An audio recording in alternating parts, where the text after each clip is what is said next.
kepadamu. Engkau menyalurkan berkat, Engkau menyalurkan sukacita dan menjamah kami satu persatu. Biarlah Roh Kudus-Mu hadir dan bertahta di tempat ini. Bekerjalah Engkau Tuhan di antara kami Bapa. Kami mulai acara ibadah kami. Haleluya. Amin. Ada berkat di tempat ini. Amin. 2021 kita lebih diberkati. Amin. Kita lebih dilimpahi 2021. Kita imani kata-kata ini, kata-kata yang sungguh luar biasa ini. Iman kita akan mengalahkan segala kekalahan kita dan ketakutan kita. Kasih setianya Tuhan nyata bagi kita. Kasih setiamu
satu hari di pelataran Tuhan daripada beribu-ribu hari di tempat lain.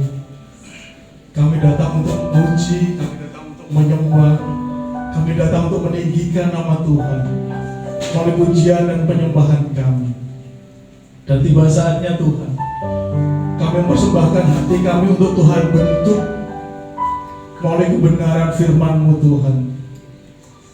Ajar kami Tuhan untuk menikmati kemurahan-Mu Tuhan melalui firman-Mu, karena kami percaya Tuhan firman-Mu menegur kami, menegaskan kepada kami, meneguhkan kepada kami, mengingatkan kami Tuhan.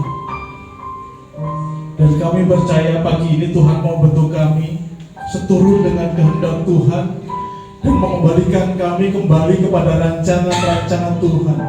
Rancangan yang luar biasa, rancangan yang dahsyat, rancangan yang membawa kami ke dalam damai sejahtera Tuhan.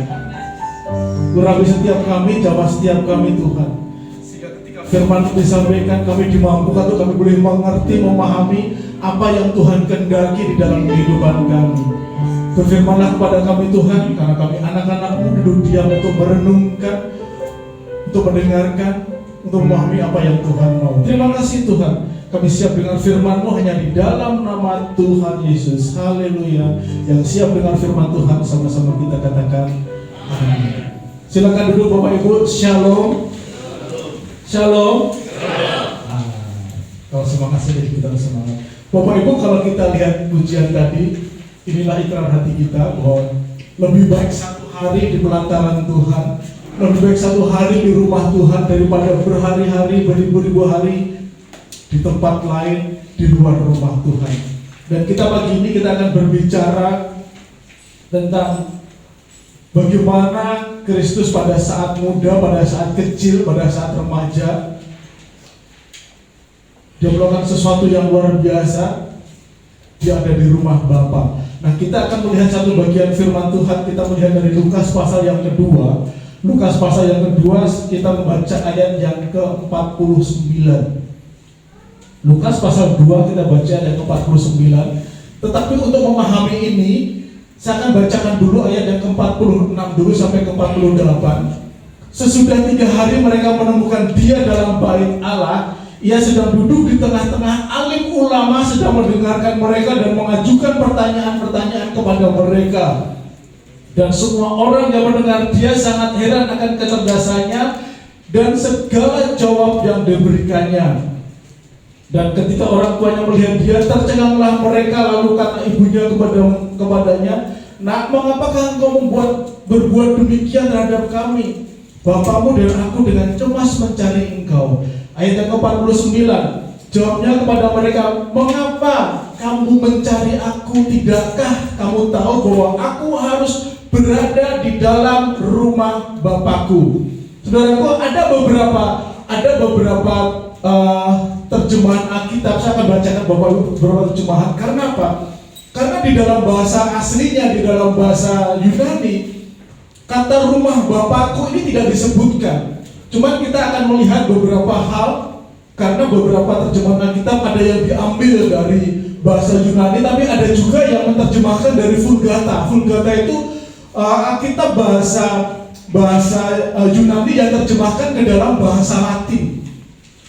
Nah, kalau terjemahan di Alkitab terjemahan lama, kalau Bapak Ibu punya terjemahan lama di tahun 1954, dikatakan seperti ini.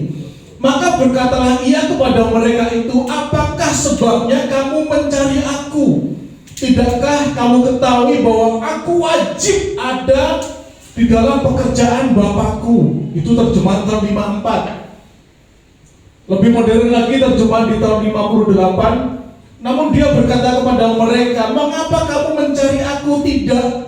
Tahukah kamu bahwa seharusnya aku berada dalam urusan-urusan Bapakku?" Terjemahan tahun 2015 sama, kurang lebih seperti itu. Terjemahan Klinker tahun 1863 itu disebutkan, "Maka Tuhan berkata sama dia orang, bagaimanakah kamu mencari sama saya? Apa kamu tidak tahu yang harus saya ada dalam perkara Bapa saja?" Saudaraku, saya katakan tadi bahwa di dalam Alkitab bahasa Yunani, kata rumah Bapa nggak ada. Jadi kalau terjemahan secara bebas, saya terjemahkan langsung secara bebas dari kata per kata, kurang lebih seperti ini. Dan dia mengatakan kepada mereka, mengapa kamu sedang telah mencari aku?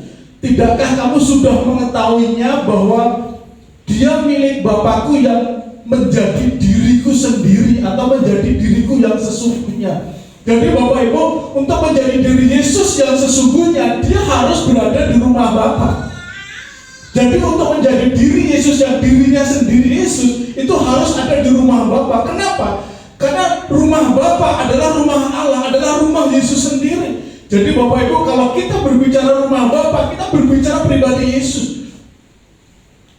Jadi Bapak Ibu, kalau kita melihat perikop ini adalah perikop satu-satunya yang menceritakan tentang masa kecil Yesus, masa remaja Yesus, dan sebuah kita melihat sebuah fakta bahwa kalau kita melihat bagian-bagian sebelumnya, yang pertama kita melihat bahwa Yesus ada di dalam keluarga yang sangat saleh, sehingga Allah ketika memilih Maria dan Yusuf itu bukan sesuatu yang salah. Kenapa? Mereka adalah orang-orang yang menjalankan perintah Tuhan. Kita melihat di sini ketika Yesus sedang bersama-sama dengan alim ulama, Yesus mengadakan mengikuti pembelajaran di situ. Kenapa? Karena pada usia 12 tahun bagi bangsa Yahudi, dalam budaya Yahudi, itu adalah masa di mana mereka mempersiapkan diri untuk masuk ke dalam komunitas atau masuk ke dalam kelompok orang-orang yang orang-orang yang atau kelompok dalam menurut budaya mereka, budaya Yahudi. Jadi contoh gini, ketika kita masuk menjadi kelompoknya orang Kristen, kelompoknya orang percaya, maka kita harus mengikrarkan melalui baptisan. Dan dalam mempersiapkan ke arah situ, ketika Yesus mempersiapkan diri pada usia ke-12 tahun untuk masuk kelompok orang-orang percaya, pengikut Allah, maka dia mempersiapkan diri dengan masuk ke dalam pembelajaran. Dan bangsa Yahudi, pembelajaran mereka adalah waktu setelah mereka beribadah di bait Allah, berada di sinagog, dengan mengadakan tanya jawab. Dan kalau kita membaca di ayat-ayat yang sebelumnya tadi, ketika Yesus bersama dengan alim ulama, mereka bertanya jawab, Yesus memperlihatkan kecerdasannya, Yesus memperlihatkan kualitasnya. Kenapa? Kita melihat secara kemanusiaannya. Kalau kita melihat dalam Ulangan pasal 6, ajarkanlah Taurat Tuhan itu terus-menerus dan turun-temurun. Dan itu saya yakin dari dialog atau tanya jawab Yesus dengan para alim ulama, dengan para guru di situ, Yesus memperlihatkan bahwa Yesus sudah belajar Taurat Tuhan. Artinya bahwa orang tua secara manusia, yaitu Bapak Yusuf dan Ibu Maria, pasti mengajarkan dengan tentang Taurat Tuhan. Faktanya apa? Ketika Yesus bertanya jawab, mereka memahami, mereka mengerti, bahkan mereka sampai terheran-heran. Nah, terheran-heran ini kalau saya terjemahkan dari bahasa aslinya itu, terheran-heran itu bukan sekedar bengong, terperangah, tapi nggak habis mengerti kenapa seorang anak kecil memiliki pemahaman yang sangat dalam, pemahaman yang sangat tajam terhadap Taurat Tuhan. Jadi Bapak Ibu, orang tua Yesus dalam kemanusiaannya, orang yang saleh, orang yang mengajarkan, orang yang mendidik di dalam Tuhan. Dan mereka melaksanakan budaya, melaksanakan adat istiadat. Kenapa? Kalau kita membaca ayat 41 dan sebelumnya, mereka datang ke rumah Tuhan, rumah Bapa untuk apa? Untuk memperingati hari besar agama. Mereka memperingati hari Paskah. Hari Paskah dalam konteks budaya Yahudi itu bukan ibadah selesai. Mereka ada rangkaian, ada kurang lebih 12 rangkaian yang dilaksanakan kurang lebih 7 hari. Jadi dalam budaya Yahudi, ketika mereka melaksanakan Paskah, mereka ada rangkaian, ada kurang lebih 12 rangkaian, dan itu lamanya kurang lebih 7 hari. Dan kalau kita melihat perjalanannya, keluarga ini melaksanakan perjalanan yang sangat jauh. Kalau dalam literatur yang lain kami melihat itu, saya baca kurang lebih 1 hari perjalanan untuk datang ke rumah Bapa. Dan ketika mereka selesai, mereka pulang bersama-sama dengan rombongan. Tapi ada satu masalah yang muncul ketika mereka pulang. Yesus tidak ditemukan dalam rombongan itu. Kemanakah dia? Sehingga orang tuanya, kalau kita lihat di sini, orang tuanya mencari selama 3 hari dan menemukan Yesus sedang ada di rumah Bapa. Sedang apa? Bapak Ibu, saya katakan tadi, ada sebuah peristiwa yang unik. Seorang remaja yang usia 12 tahun, tapi kesukaannya di rumah Tuhan. Kesukaannya apa? Kesukaannya bersama-sama dengan para alim ulama, bersama para guru untuk memperkatakan perkataan-perkataan Tuhan, memperkatakan Taurat Tuhan.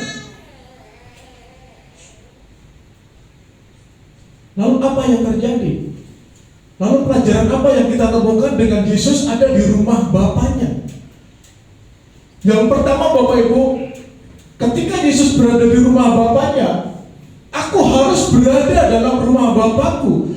Pernyataannya menunjukkan bahwa meskipun Yesus masih sangat belia, masih sangat muda, Yesus memiliki kesadaran tentang hubungannya dengan Bapaknya. Yesus memiliki kesadaran yang sangat tajam mengenai hubungan dia dengan Bapaknya, Bapa yang sesungguhnya. Di sini kita melihat bahwa Lukas ketika dia menuliskan bagian ini, Lukas menjelaskan bahwa adanya hubungan, adanya keterikatan antara Yesus dan Yusuf dan Maria. Buktinya apa? Ketika Yesus tidak temukan, Yusuf dan Maria mencari Yesus. Itu di dalam kemanusiaannya. Tetapi Lukas juga menjelaskan tentang apa? Tentang hubungan Yesus dengan Bapaknya secara keilahiannya. Sehingga Yesus harus di rumah Bapa. Untuk apa? Untuk pekerjaan-pekerjaan Bapa, untuk urusan-urusan Bapa. Di sini kita melihat bahwa Yesus sangat sadar dengan dalamnya bahwa dia punya hubungan, harus punya interaksi dengan Bapa. Lalu apa fungsi rumah Bapa di situ? Sehingga kenapa Yesus mau tinggal di situ untuk bertemu dengan Bapa, untuk pekerjaan-pekerjaan Bapa? Bapak Ibu, kalau kita menganalogikan, kita ada rumah buat apa sih? Bahkan orang yang dompetnya isi terus, mereka beli rumah 1, masih kurang puas beli rumah 2, kurang puas beli rumah 3, dan seterusnya. Kenapa dia harus beli rumah? Bapak Ibu, fungsi rumah yang utama adalah tempat untuk beristirahat. Secara fisik, manusia harus mengistirahatkan fisiknya untuk istirahat, untuk tidur. Supaya apa? Supaya manusia itu memiliki kebugaran yang baru. Demikian juga dengan rohani kita. Rohani kita juga harus kita istirahatkan di rumah Bapa untuk dicas oleh Bapa, untuk dibangkitkan lagi oleh Bapa. Apanya yang dibangkitkan? Roh kita akan dibangkitkan, roh kita akan dicas oleh Bapa, roh kita akan dipulihkan oleh Bapa. Jadi roh kita ini perlu power lagi dari Bapa. Sehingga kenapa kita harus beribadah di rumah Bapa? Karena Allah akan mencas roh kita, Allah akan mencas jiwa kita. Bapak Ibu, handphone kita kalau sudah kita pakai seharian, baterainya makin hari makin powernya makin kecil dan habis. Sehingga perlu dicas supaya muncul power yang baru, sehingga dapat berfungsi dengan baik, dengan maksimal. Demikian pula dengan roh kita. Yesus di dalam rumah Bapa memberikan teladan kepada kita bahwa kita harus tinggal dalam rumah Bapa. Untuk apa? Untuk pekerjaan Bapa. Dalam rumah Bapa kita juga berbicara bahwa roh kita ini harus dibangkitkan. Roh kita ini juga harus dipulihkan. Roh kita ini juga harus dibuat full oleh Bapa. Berbicara di rumah Bapa, kita juga berbicara bahwa kita senantiasa harus rindu untuk berkomunikasi dengan Bapa, untuk memiliki persekutuan dengan Bapa, untuk memiliki interaksi dengan Bapa. Bapak Ibu, berbicara rumah Bapa bukan hanya secara fisik gereja. Tubuh kita pun sebagai rumah Allah, tempat Roh Kudus berdiam. Ketika kita berdiam bersama dengan Allah, kita ada bersama-sama dengan Allah. Adakah kita membangun interaksi dengan Allah melalui Roh-Nya yang kudus? Adakah kita berkomunikasi dengan Bapa? Adakah kita ada persekutuan dengan Bapa secara pribadi maupun bersama-sama?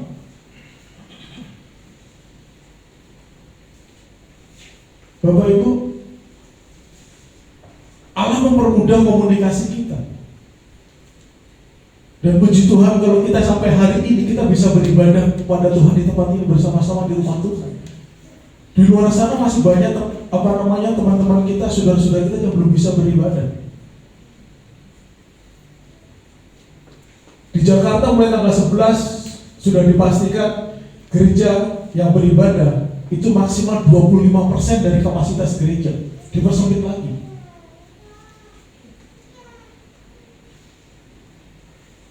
Tapi adakah kita kerinduan untuk kita datang ke rumah Bapak, untuk kita bersekutu dengan Bapak, untuk kita berkomunikasi dengan Bapak, untuk kita berjumpa dengan Bapak secara bersama-sama dan pribadi? Itulah sebabnya kenapa kita harus datang ke rumah Bapak. Jadi Bapak Ibu, kalau kita berbicara kita harus di rumah Bapak, kita juga berbicara kerinduan kita beribadah bersama-sama dalam upaya membangun bahwa kita ini menjadi bagian-bagian tubuh Kristus. Dan bagian-bagian tubuh itu akan berfungsi secara maksimal kalau bagian-bagian itu disatukan. Dalam hal ini maksudnya gini, setiap kita diberi karunia yang berbeda-beda, kita diberi talenta yang berbeda-beda. Tetapi kalau kita tidak gunakan bersama-sama, ketika kita menggunakan bersama-sama, maka disitulah kita saling dikuatkan, disitulah kita saling dibangun, disitulah kita saling dihibur, saling diajar. Sehingga perlu bahwa seluruh umat Tuhan datang ke rumah Bapa untuk bersama-sama. Karena bagian-bagian anggota tubuh harus disatukan supaya apa? Supaya fungsinya itu bisa menyatu dan untuk saling menguatkan, untuk saling diteguhkan, untuk saling dikuatkan. Nah, yang jadi pertanyaan, kalau kita sudah di rumah Bapa, adakah kita? Adakah hati kita? Adakah fokus kita di dalam rumah Bapa atau di luar rumah Bapa? Seringkali Bapak Ibu sampai contoh gini, kita datang ke rumah Tuhan, kita datang beribadah ke rumah Bapa, tapi fokus kita kan di situ. Ada ibu yang tadi pagi masak nasi, ketika dibawa, kompor tadi udah mati belum ya? Akhirnya fokusnya nggak beda, tapi fokusnya pada kompor yang di rumah udah mati belum, nasinya udah matang belum. Terus ada juga, ntar beribadah mau makannya apa ya, kan gua belum masak. Bapak Ibu, saya ngomong ke istri saya gini, hari Minggu masak urusan, yang penting kita ibadah. Toh kita gak makan sehari kan gak bakal mati kan? Kenapa? Kita belajar memfokuskan diri untuk datang ke rumah Bapak, untuk kita beribadah kepada Bapak. Kenapa? Karena peribadatan kita ketika kita beribadah kepada Bapak, disitulah impartasi terus.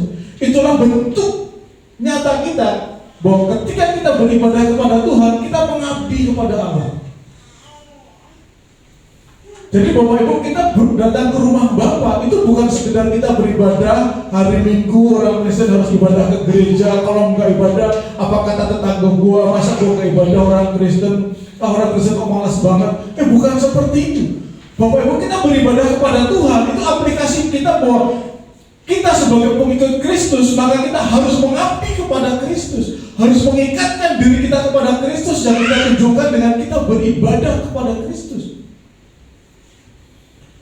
Jadi kita ibadah ke sini bukan ibadah kepada gembala, bukan ibadah kepada majelis, tapi ibadah kepada Kristus. Bentuk pengabdian kita, bentuk pengikatan diri kita kepada Kristus. Itulah sebabnya kenapa Kristus secara kemanusiaannya dia harus datang ke rumah Bapa dan tinggal di rumah Bapa.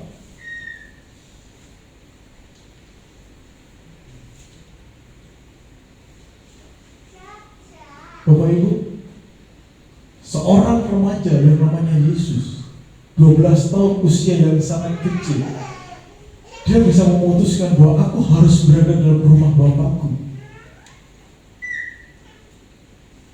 Dan kalau dalam bahasa Yunani-nya kan ada beberapa tesis di sini gini, Aku harus berada di dalam rumah Bapakku terus menerus. Dan terus menerus ini tidak dibatasi oleh waktu. Artinya bahwa dalam segenap kehidupannya, di dalam kehidupan kemanusiaan Yesus, dalam kehidupan Yesus di dunia selama 30 tahun, Yesus menyatakan bahwa aku harus di rumah Bapakku secara terus menerus, secara berulang-ulang. Jadi bukan hanya sekali. Terus itu merupakan tindakan yang aktif. Aktif di sini tidak dipengaruhi oleh apapun, tidak dipengaruhi oleh moodnya manusia. Jadi Bapak-Ibu, kita datang ke gereja bukan masalah mood atau enggak, masalah niat atau enggak, tapi harus kita lakukan secara terus menerus, harus diulang terus menerus.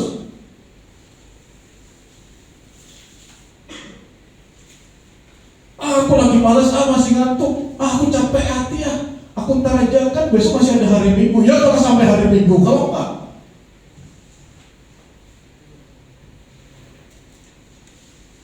Bapak Ibu, sepanjang masih ada waktu, jangan pernah menunda-nunda waktu untuk kita tidak datang ke rumah Tuhan.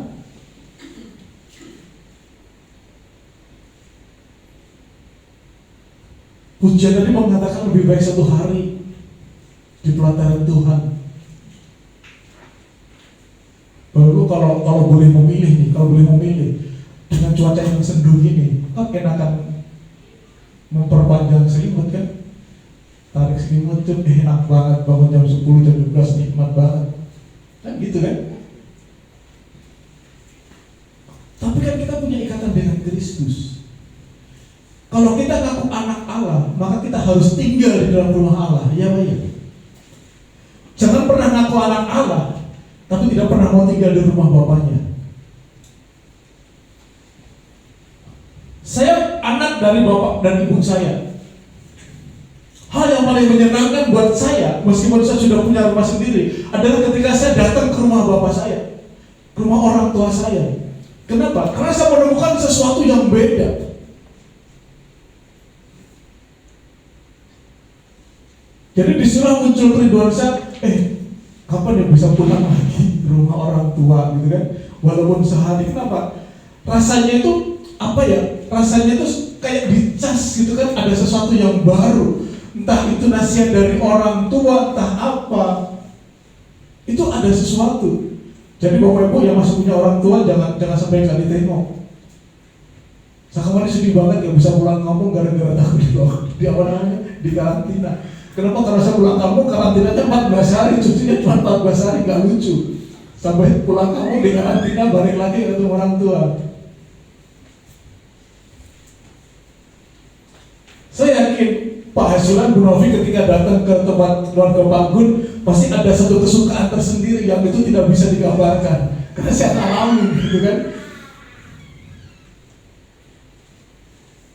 Jadi Bapak Ibu, kalau kita pulang ke rumah orang tua kita aja happy banget, apalagi kita sebagai anak-anak Allah datang ke rumah Bapak kita di surga. Penjelasan buat kita sekarang adalah, kita di mana di saat ini? Kita benar nggak ada di dalam rumah Bapak, atau kita ada di dalam rumah Bapak fisik kita, tapi jiwa kita ada di luar sana, roh kita ada di luar sana? Yang tahu Bapak Ibu sendiri. Saat ini Bapak Ibu ada di mana?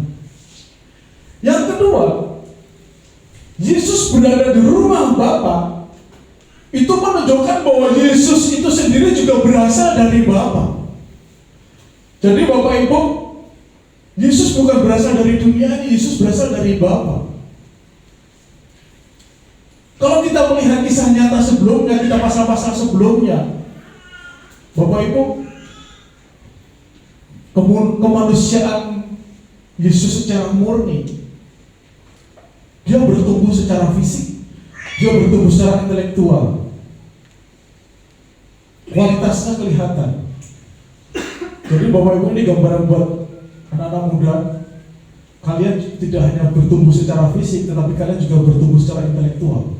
Kenapa? Kita lihat ketika Yesus bertanya jawab dengan para alim ulama dibuatnya tercengang, alim ulama dibuatnya heran dengan kualitasnya. Kembali saya kaitkan dengan visi-misi gereja kita, mempersiapkan jemaat yang berkualitas. Jadi secara kualitas rohani kita harus dibangun, tapi kualitas intelektual juga harus dibangun. Tetapi juga kita melihat bahwa Lukas juga menjelaskan, saya katakan tadi, memaparkan secara keilahiannya. Yesus berasal dari Allah, sehingga Yesus harus berada di rumah Allah.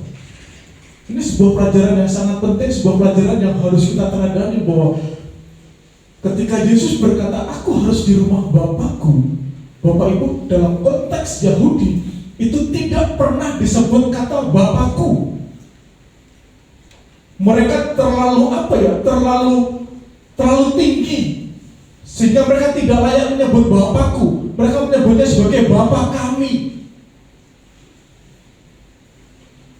Jadi bahasa dalam budaya Yahudi, mereka tidak pernah menyebut kata Bapakku, tapi disebutnya Bapa kami bersama-sama. Tetapi Yesus yang hidup dalam budaya Yahudi, Yesus menyebutkan sebagai Bapakku. Di sini yang menegaskan bahwa Yesus itu berasal benar-benar dari Bapa. Di sini menegaskan bahwa Yesus itu asalnya dari Bapa ini loh.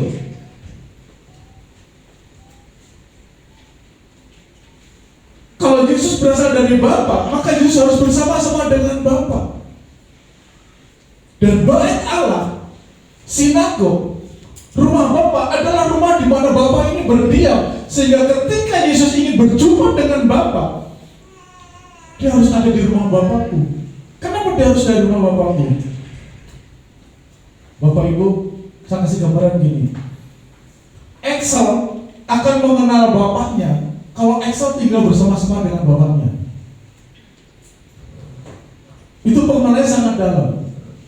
Bang Kevin dengan Pak Hasyolan, Bang Kevin akan mengenal Bapak Hasyolan secara dalam. Itu harus tinggal bersama-sama. Gak mungkin Pak Hasyolan tinggalnya di Villa Bekasi Indah 1, Bang Kevin tinggalnya jauh dari kecil sehingga tidak tinggal bersama-sama. Dan pengenalannya sekedar bahwa aku punya bapak namanya Hasyolan Simanjuntak, titik. Tetapi kalau tinggal bersama-sama, dia akan memiliki pengenalan yang sangat dalam dan pengenalan yang sangat tajam.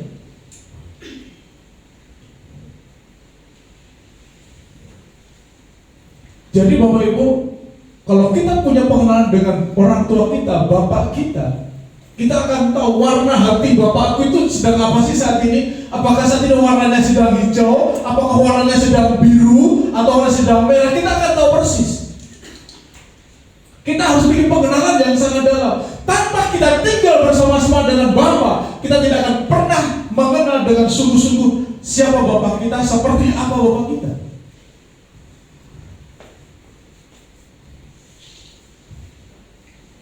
Dan kalau kita kenal sungguh-sungguh, Bapak Ibu, dulu saya nakal, tapi nakalnya di luar rumah. Kenapa? Karena kalau di rumah saya dipelototin. Kata orang jalan, ayam sayur di luar nakal, di dalam dipelototin dan ciut gitu. Kenapa? Karena saya harus jaga nama bapak saya di lingkungan rumah.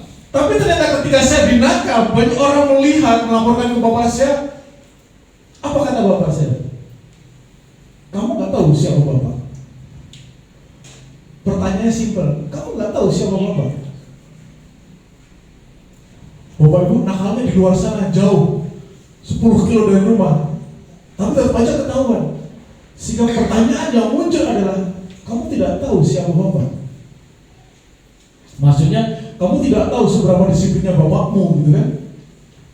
Saudaraku, dulu kalau saya nakal, setiap kali habis nakal saya dipijitin. Tahu sulak itu pasti sulak ya. Kemoceng, itu kan pegangannya dari rotan. Itu berpijitin enak banget. Sampai habis itu ada garis-garis merah-merah. Kenapa? Karena mau didisiplin. Supaya apa? Supaya kita kenal bapakmu itu siapa. Jadi kalau kita mau kenal dengan bapak kita yang di surga, kita harus didisiplin. Melalui apa? Melalui kita datang ke rumah bapak untuk kita mengabdi kepada bapak, berjumpa secara pribadi dengan bapak. Bukan sekedar di sini di gereja nyanyi dengan firman kasih persembahan pulang selesai. Bukan sekedar itu. Beribadah, berbicara, mengikatkan diri kepada Allah yang kita kenal. Sehingga bagaimana kita mengikatkan diri kalau kita tidak mengenal Bapa kita? Kalau kita sekedar, oh Yesus sekedar Tuhan, setelah menyembah selesai. Jadi Bapak-Ibu, seberapa dalam kita mengenal Tuhan, di situ akan kelihatan kualitas kita, seberapa lekat kita dengan Bapa kita, seberapa dalam kita kenal dengan Bapa kita. Karena berbicara tinggal di rumah Bapa, berbicara kita memiliki pengenalan yang dalam, pengenalan yang tajam kepada Bapa kita.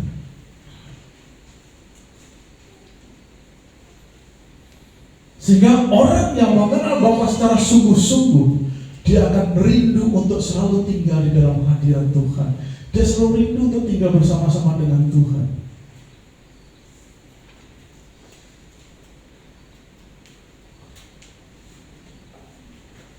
Bapak Ibu, di sini kita melihat sisi-sisi Kristus secara kemanusiaan dan secara keilahiannya. Secara kemanusiaannya, dia lekat dengan orang tuanya. Dalam secara keilahiannya, Kristus menunjukkan kelekatan dia dengan Bapaknya. Dia rindu mengenal Bapaknya secara sungguh-sungguh. Dia bukan sekedar melaksanakan pekerjaan Bapa, tapi dia juga memiliki pengenalan yang dalam kepada Bapa.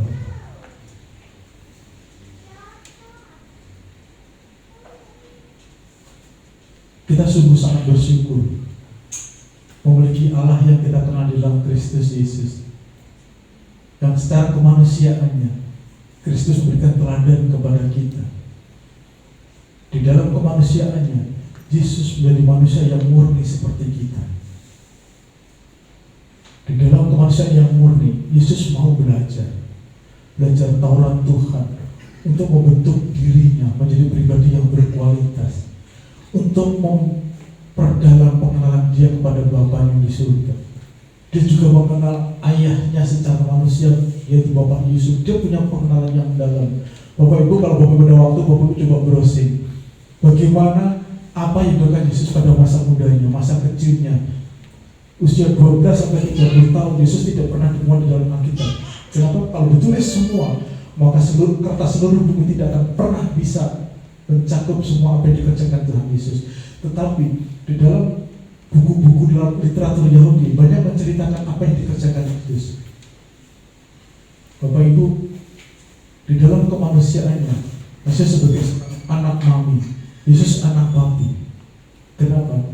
Secara kemanusiaannya Yesus bersama-sama dengan orang tuanya. Mereka hidup bersama-sama berdampingan. Yesus juga bekerja sebagai tukang kayu pada masa kecilnya. Yesus juga belajar. Tetapi secara keilahiannya, Yesus Allah yang murni, Allah yang sesungguhnya. Di dalam keilahiannya, Yesus mau mengenal Allah, mengenal Bapaknya secara sungguh-sungguh. Yesus mengenal Bapa secara sungguh-sungguh. Yang dibuktikan di sini bahwa Yesus berada di dalam urusan Bapakku. Bapak Ibu, kalau dalam terjemahan tadi ada satu terjemahan yang mengatakan bahwa aku harus ada di dalam pekerjaan Yesus. Aku harus ada dalam bisnisnya Yesus. Bisnisnya apa? Yesus memberikan karya, berkarya buat kita. Mengapa kamu mencari aku? Tidak tahukah kamu bahwa seharusnya aku harus berada dalam urusan-urusan Bapakku? Apa urusan Bapakku? Urusan Bapakku adalah mengerjakan karya keselamatan bagi setiap umat manusia. Karya Bapakku adalah mengembalikan rancangan manusia kepada rancangannya yang semula. Pekerjaan Bapa adalah mengembalikan manusia kepada citranya yang semula. Melalui apa? Melalui korban Allah sendiri di dalam Kristus Yesus. Supaya apa? Supaya manusia kembali kepada citranya yang semula. Supaya setiap manusia yang ditebus dan diselamatkan kembali kepada rancangannya yang semula. Jadi Bapak Ibu, ketika kita berdosa, kita dikuasai oleh dosa. Dan melalui karya Kristus, kita dikembalikan ke dalam rancangan semula. Itu yang dipahami Yesus. Sehingga Yesus sungguh-sungguh mengikatkan diri, mengenal Bapaknya dengan sungguh-sungguh. Sehingga ketika Yesus mengerjakan karyanya, karya Bapaknya diselesaikan dengan tuntas. Semua dikerjakan melalui ketaatan Kristus.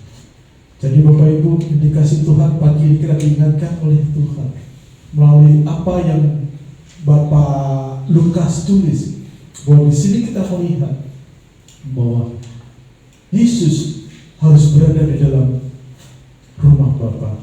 Kenapa? Karena dia tahu dan dia sadar secara tajam, dia sadar secara dalam bahwa dia memiliki hubungan dengan Bapaknya. Dan yang kedua yang kita pelajari di sini, ketika Yesus berada di rumah Bapaknya, itu menunjukkan bahwa Kristus adalah berasal dari Allah. Dan yang terakhir, Yesus di rumah Bapaknya karena rumah Bapa adalah tempat kediaman Allah itu sendiri. Dan di dalam tempat kediaman itu, ketika kita tinggal bersama-sama dengan Allah, maka kita akan memiliki pengenalan yang dalam bersama dengan Allah. Bagaimana dengan kita? Kalau kita sudah tinggal di dalam rumah Bapa, adakah hati kita sungguh-sungguh di dalam rumah Bapa? Adakah hati kita sungguh-sungguh lekat dengan Tuhan? Adakah hati kita sungguh-sungguh mengingatkan diri dengan kita? Adakah hati kita sungguh-sungguh ingin mengenal Allah secara benar, mengenal Allah secara dalam? Karena kita sudah menjadi umat tebusan Allah, kita menjadi anak-anak Allah, sehingga kita harus mengenal Bapa kita secara sungguh-sungguh. Mari kita tundukkan kepala kita berdoa. Kami bersyukur Tuhan, firman sudah dinyatakan, firman sudah disampaikan pada pagi hari ini. Kami bersyukur Tuhan, Kau mengingatkan kami Tuhan, Kau mengajarkan kepada kami untuk kami tetap tinggal di dalam rumah Bapa. Karena dalam rumah itu Tuhan, kami tahu bahwa kami sebagai anak-anak Allah, kami berasal dari Allah. Sehingga kami harus mengenal Allah secara sungguh-sungguh. Kami sebagai anak-anak Allah, kami harus memiliki pengenalan yang dalam kepada Allah. Karena itu Tuhan, satu kerinduan kami Tuhan, lebih baik satu hari di rumah-Mu Tuhan, lebih baik satu hari di pelataran Tuhan daripada kami mengenal Allah secara sungguh-sungguh. Mengenal Allah secara benar. Ajar kami Tuhan.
Sebagai umat tebusannya, kita bukan berasal dari dunia ini. Sebagai anak-anak Allah, kita berasal dari Allah.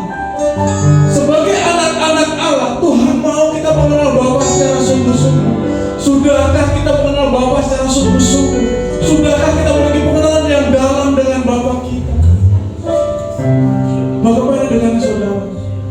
Ketika saudara tinggal di rumah Bapa, adakah hati saudara benar-benar ada di dalam Bapa?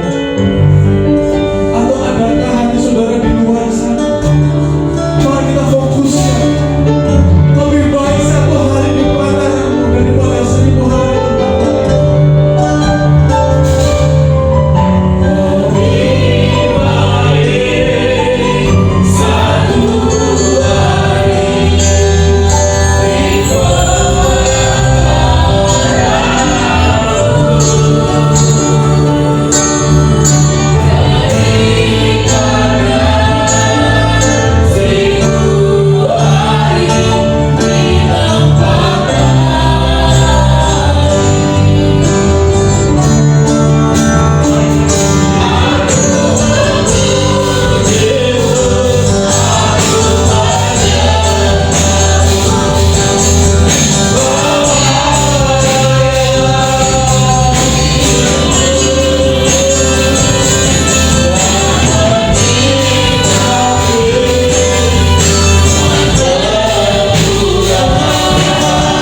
bukan sebatas kami ada di dalam gedung gereja, tetapi dimanapun kami terus tetap membangun persekutuan dengan Bapa yang Maha Baik, sehingga kami terus memiliki kehidupan rohani yang semakin berkualitas, semakin hari semakin lekat dekat dengan Tuhan, semakin sensitif, semakin peka akan kehendak Tuhan, sehingga kami menjaga apa yang kami katakan, kami menjaga apa yang kami ucapkan, kami menjaga tingkah langkah kami, supaya kami semakin berkenan di hati Bapa, membuat Bapa tersenyum melihat setiap perkataan, perbuatan, tingkah laku kami.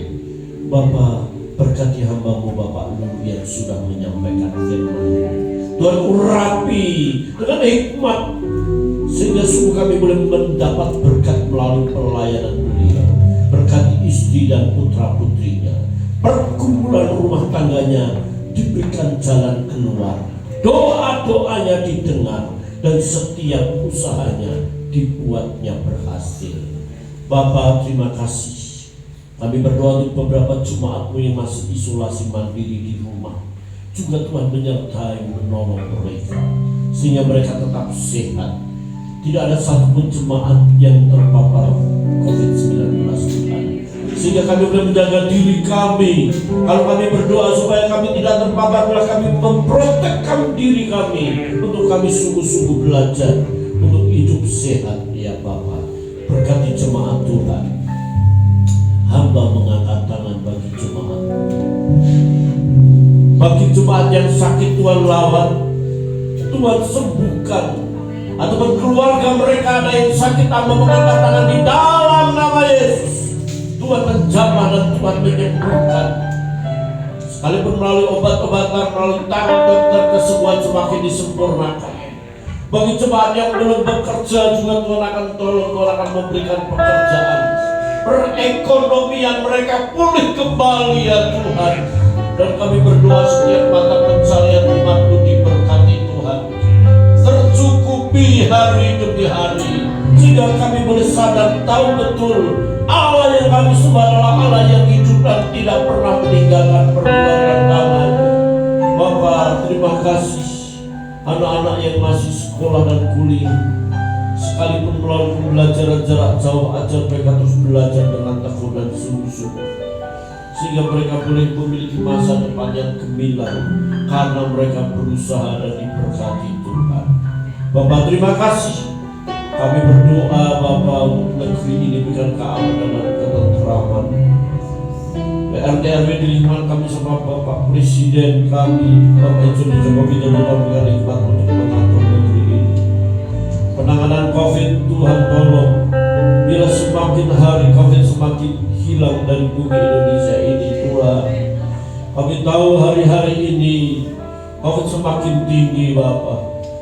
Secara manusia membuat khawatir dan cemas, tapi kami tahu kami disertai Tuhan yang bernama Immanuel itu. Untuk itu bila kami sungguh-sungguh menjaga diri kami ya Pak. Bapak, terima kasih, berkati tetangga kiri kanan kami. Keberadaan kami menjadi berkat bagi mereka. Sekiranya jemaat mau kembali, jemaat akan memberikan persembahan.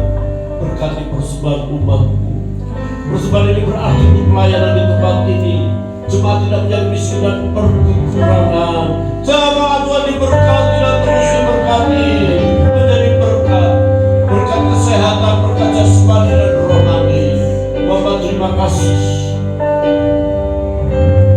Bimbing perjalanan jemaat pulang sampai ke rumah dengan selamat, dengan penuh sukacita. Saudara arahkan mata timur dan pulanglah dengan berkat Tuhan. Kiranya damai sejahtera dari Allah Bapa, kasih dari Yesus Kristus Tuhan, dan persekutuan Roh Kudus menyertai saudara sekarang sampai Maranatha, Yesus datang dekat kita. Haleluya. Dalam nama Tuhan Yesus Kristus kami berdoa.